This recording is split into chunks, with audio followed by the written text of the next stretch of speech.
Assalamualaikum. Hi friends, welcome back to our Tasbih's Vlogs Gallery. இன்னைக்கு நம்ம வீடியோவில் என்ன பார்க்க போகிறோன்னா day before Eid preparation vlog தான் பார்க்க போகிறோம். அன்றைக்கி டே மார்னிங் பார்த்தீங்கன்னா ஷாப்பிங் போட்டிருக்காங்க. நாமக்கல் கிளம்பி போயிருந்தோம். பர்ச்சேஸ் எல்லாம் முடிச்சுட்டு வீட்டுக்கு வரக்கு மதியம் ஒரு 3 o'clock மேலே ஆயிடுச்சு. ஈத் ஷாப்பிங் vlog வந்து போன வீடியோவில் அப்லோட் பண்ணியிருந்தேன். டைம் இருந்தால் கண்டிப்பாக செக் பண்ணி பாருங்கள் அந்த வீடியோவையும். இந்த வீடியோ வந்து அன்றைக்கி நைட் 7 o'clock மேலே எடுத்த வீடியோ தான். ஈத் ப்ரிப்பரேஷனுக்காக இஞ்சி பூண்டு உரிக்கிறது, மெஹந்தி போடுறது, ஸ்வீட்ஸ் பண்ணுறது அது எல்லாமே இந்த வீடியோவில் இருக்க போது. இந்த வீடியோ செம்ம இன்ட்ரெஸ்டிங்காக இருக்க போது. ஸ்கிப் பண்ணாமல் எண்டு வரைக்கும் பாருங்கள். வாங்க இப்போ நம்ம வீடியோக்குள்ளே போகலாம். ஃபர்ஸ்ட் ஈத் ப்ரிப்பரேஷனில் மெயின் ஐட்டமே இஞ்சி பூண்டு தான். இஞ்சி பூண்டு உரிக்கிறது ரொம்ப பெரிய வேலை. இஞ்சி பூண்டு பேஸ்ட் இல்லாமல் ஈத் அன்னைக்கு நம்மளால் எதுவுமே சமைக்க முடியாது. ஸோ அதனால் ஃபஸ்ட் அன்னைக்கு வந்து இஞ்சி பூண்டு ஃபஸ்ட்டு உரிச்சு எடுத்துடலாம் அப்படின்ட்டு அந்த வேலையில் இறங்கியாச்சு. இந்த வீடியோ எடுக்கும் போது நைட் டைமிங் பார்த்தீங்கன்னா ஒரு 7 o'clock மேலே இருக்கும். மத்தியானமே இஞ்சி பூண்டு ரெண்டையுமே வாங்கிட்டு வந்தோடனே தண்ணியில் போட்டு ஊற வச்சாச்சு. பூண்டு நல்லா தண்ணியிலே ஊறினால அதோட தோல் உரிக்கிறதுக்கு ரொம்ப ஈஸியாக இருந்துச்சு. அதனால் டக்கு டக்குன்னு உரிச்சு எடுத்தாச்சு எல்லா பூண்டையுமே. என்னப்பா இத்தனை நாள் கழிச்சு ஈத் vlog வந்து போகிறேன் அப்படின்ட்டு நினைக்கிறீங்களா? அது ஒன்றும் இல்லை, எனக்கு வந்து எக்ஸாம்ஸ் கண்டினியூஸாக வந்து நடந்துகிட்டு இருந்தது. பக்ரீத் முடிஞ்சு நெக்ஸ்ட் டேவே பார்த்தீங்கன்னா எனக்கு எக்ஸாம் ஸ்டார்ட் ஆயிடுச்சு. கண்டினியூஸாக எக்ஸாம் நடந்துகிட்டு இருந்தது. என்னால் மொபைல் பக்கமே போக முடியல, எடிட்டிங்குமே பண்ண முடியல. பக்ரீத் அன்னைக்கு எடுத்த வீடியோ அவ்வளோதான் ஃப்ரெண்ட்ஸ். அதுக்கப்புறமா இந்த பக்கமே போகவே இல்லை. அல்ஹம்துலில்லாஹ் எக்ஸாம் பார்த்தீங்கன்னா இப்போ தான் 2 daysக்கு முன்னாடி கம்ப்ளீட் ஆச்சு. இப்போ தான் ஒரு வீடியோவை நான் வந்து எடிட்டிங் பண்ணிட்டுருக்கேன். இனிமேல் பார்த்தீங்கன்னா கண்டினியூஸாக உங்களுக்கு வந்து வீடியோ வந்து அப்லோட் பண்ணிடுவேன். ஓகே ஃப்ரெண்ட்ஸ், அடுத்து நெக்ஸ்ட்டு பார்த்தீங்கன்னா இஞ்சி பூண்டு எல்லாத்தையுமே உரிச்சாச்சு. உரிச்ச இஞ்சி பூண்டு எல்லாத்தையுமே பார்த்தீங்கன்னா தண்ணியில் போட்டு நல்லா வாஷ் பண்ணி எடுத்துக்கலாம் அப்படின்ட்டு தண்ணியில் போட்டு நல்லா வாஷ் பண்ணிகிட்ருக்கேன். இந்த இஞ்சி பூண்டு இது ரெண்டையுமே உரித்து க்ளீன் பண்ணுறக்குள்ளேயே பார்த்தீங்கன்னா 1 hourக்கு மேலே ஆயிடுச்சு. பூண்டு ரொம்ப நிறையா இருந்தனால என் தங்கச்சியுமே கூட கொஞ்சம் ஹெல்ப் பண்ணேன் தோல் க்ளீன் பண்ணுறதுக்கு. இஞ்சி பூண்டு ரெண்டையுமே க்ளீன் பண்ணி பார்த்தீங்கன்னா எடுத்து வச்சுட்டேன். இது மார்னிங் நாளைக்கு காலையில் பார்த்தீங்கன்னா ஃப்ரெஷ்ஷாக மசாலா அரைச்சிக்கலாம் அப்படின்ட்டு எடுத்து வச்சாச்சு. ரொம்ப பெரிய வேலையான இஞ்சி பூண்டு உரிக்கிறது வந்து முடிச்சாச்சு. நெக்ஸ்ட்டு வந்து ஸ்வீட்ஸ் பண்ணுறதுக்கு ரெடி பண்ணிடலாம் அப்படின்ட்டு ரெடி பண்ணிகிட்ருக்கேன். ஸ்வீட்ஸில் பார்த்தீங்கன்னா ஃபஸ்ட்டு வந்து குலோப்ஜாம்லேருந்து ஸ்டார்ட் பண்ணலாம் அப்படின்ட்டு ரெடி பண்ணிகிட்ருக்கேன்.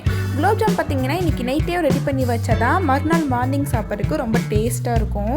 குலோப்ஜாமுக்கு ஃபஸ்ட்டு மாவு ரெடி பண்ணிடலாம் அப்படின்ட்டு ரெடி பண்ணிகிட்ருக்கேன். குலோப்ஜாமுக்கு பார்த்தீங்கன்னா மாவு பதம் வந்து ரொம்ப முக்கியம். கரெக்டாக இருக்கணும் மாவு பதம். அப்படி நம்ம பிசையும் போது நமக்கு மாவு பதம் கரெக்டாக வரலைன்னா நம்ம ரவுண்ட் ஷேப் பண்ணும் போது அது கரெக்டாக இருக்காது, கொஞ்சம் வெடிப்பாக இருக்கும். நான் எப்போயுமே குலோப்ஜாமுக்கு மாவு பிசையும் போது ஒன்லி மில்கில் மட்டும்தான் வந்து குலோப்ஜாம் மாவு வந்து பிசைவேன். தண்ணியில் வந்து ஆட் பண்ண மாட்டேன். அப்படி நம்ம மில்க்கு மட்டுமே ஆட் பண்ணி பிசைறனால நம்ம குலோப்ஜாம் உருட்டும் போது அந்த ரவுண்ட் ஷேப் பார்த்தீங்கன்னா அழகாக இருக்கும், அந்த வெடிப்பாக இருக்காது. நெக்ஸ்ட் டைம் உங்கள் வீட்டில் குலோப்ஜாம் பண்ணும்போது இந்த மாதிரி ட்ரை பண்ணி பாருங்கள். மில்க் மட்டுமே ஆட் பண்ணுங்கள், வாட்டர் எதுவுமே ஆட் பண்ணாதீங்க. மாவு நல்லா கையில் ஒட்டாத அளவுக்கு பிசைஞ்சிட்டு ஒரு 10 minutes வந்து அப்படியே விட்டுருங்க. நெக்ஸ்ட்டு வந்து கையில் லைட்டாக வந்து ஆயில் போட்டுட்டு கொஞ்சம் கொஞ்சமாக மாவு எடுத்து உருண்டை போட்டுக்கலாம்.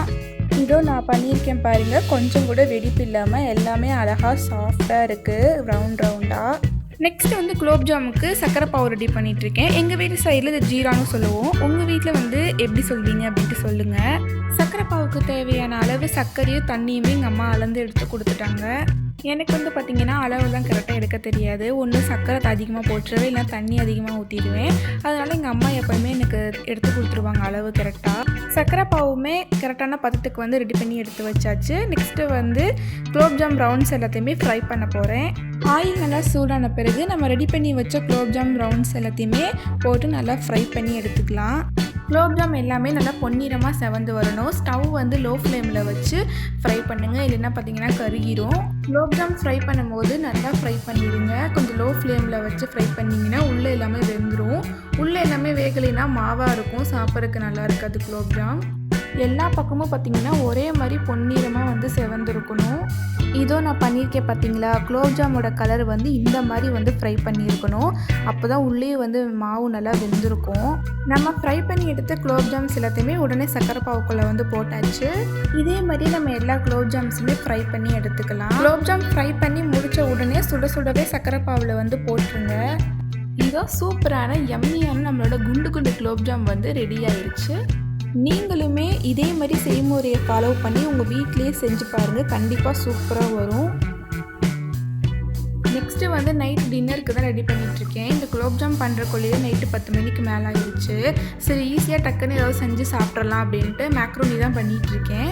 எங்கள் வீட்டில் மேக்ரோனினா எல்லாத்துக்குமே ரொம்பவே பிடிக்கும். எல்லாருமே ரொம்ப விரும்பி சாப்பிடுவாங்க. டக்குன்னு ஈஸியாக செஞ்சிடலாம். அதனால் அதான் ரெடி பண்ணிகிட்டு இருந்தேன். நான் வந்து எப்போவுமே மக்ரோனி செய்யும் போது தண்ணியில் வந்து ஒரு வாஷ் பண்ணிட்டு தான் செய்வேன்.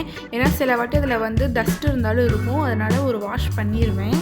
வெங்காயம், தக்காளி, இஞ்சி பூண்டு பேஸ்ட் இது 3மே நல்லா ஆயிலில் ஃப்ரை ஆனதுக்கப்புறமா காரத்துக்கு லைட்டாக மிளகாத்தூள், தேவையான அளவு உப்பு ஆட் பண்ணிவிட்டு நம்ம க்ளீன் பண்ணி வச்ச மக்ரோனி இதில் ஆட் பண்ணியாச்சு.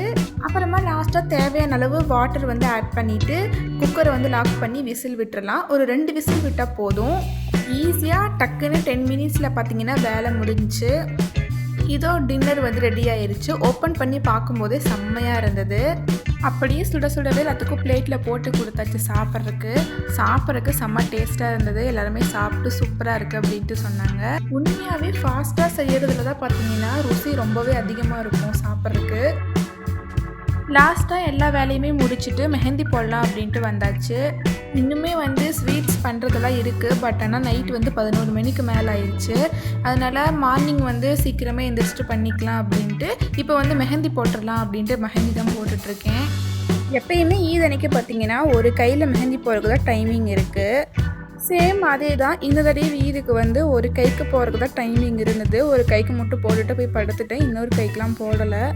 எனக்கு வந்து நானே தான் மெஹந்தி போட்டுட்ருக்கேன். எனக்கு வந்து கொஞ்சம் ஓரளவுக்கு மெஹந்தி போட தெரியும். கொஞ்ச நாள் வந்து மெஹந்தி கிளாஸுமே போயிட்டுருந்தேன்.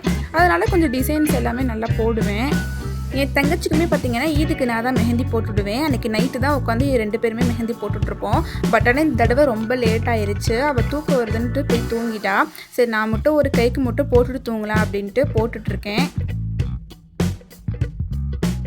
ரொம்ப பெருசாலாம் டிசைன்லாம் எதுவும் போடலை. ஏன்னா ரொம்ப லேட் ஆயிடுச்சு. ஈஸியாக டக்குன்னு போகிற மாதிரி சின்ன டிசைன் தான் போட்டுட்ருக்கேன். காலையில் விடிஞ்சா ஈது ஸ்டார்ட் ஆகுது. அந்த வீடியோவுமே நான் நெக்ஸ்ட்டு உங்களுக்கு வந்து அப்லோட் பண்ணுறேன். நெக்ஸ்ட்டு வீடியோ ஈது டே வந்து எங்கள் வீட்டில் எப்படி போச்சு, ஈது மார்னிங்க்கு வந்து என்னென்ன ரெசிபீஸ் பண்ணியிருந்தோம், அப்புறமா குர்பானி கொடுத்தது அது எல்லாமே வந்து நான் நெக்ஸ்ட் வீடியோவில் அப்லோட் பண்ணுறேன். கண்டிப்பாக வந்து செக் பண்ணி பாருங்கள். அதுக்கு முன்னாடி நம்ம சேனலை பார்த்துட்டு இருக்க எல்லா ஃப்ரெண்ட்ஸும் நம்ம சேனலை மறக்காமல் சப்ஸ்கிரைப் பண்ணிவிட்டு பெல் ஐக்கானில் ஆல் கொடுத்து வச்சுக்கோங்க. அப்போ தான் நான் போடுற வீடியோஸ் எல்லாமே உங்களுக்கு உடனே நோட்டிஃபிகேஷனில் வரும். ஓகே ஃப்ரெண்ட்ஸ், ஃபைனலாக நான் வந்து ஒரு கையில் வந்து மெஹந்தி போட்டு முடிச்சுட்டு டைமே பார்த்திங்கன்னா 12 மணி ஆக போகுது. ஓகே ஃப்ரெண்ட்ஸ், இதோட இந்த வீடியோ நான் வந்து முடிச்சுக்கிறேன். அஸ்ஸலாமு அலைக்கும். நெக்ஸ்ட் வீடியோவில் பார்க்கலாம். Bye bye.